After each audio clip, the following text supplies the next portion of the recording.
Okay, this is my first attempt at using 1.7 millimeter diameter copper wire on aluminum oxide at 30,000 RPM to create a continuous sheet of copper useful for making dummy die for the HiDEC group.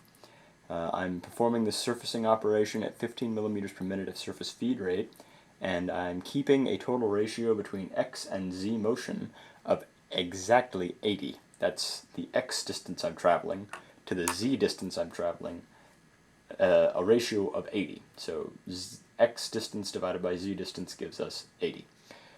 We're traveling at 30,000 RPM, or whatever the motor can maintain, which is a 120 watt motor with 1.15 amps at 120 volts. I'm going to be collecting temperature data throughout the entire run, and color camera feed.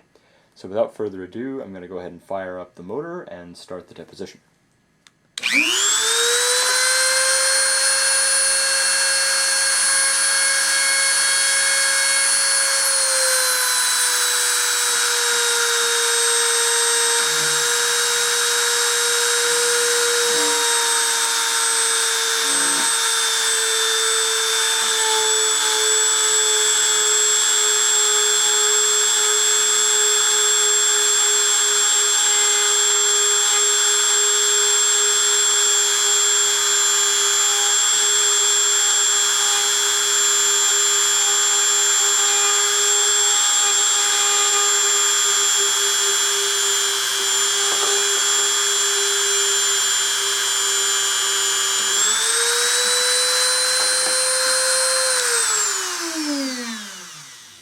Hold on.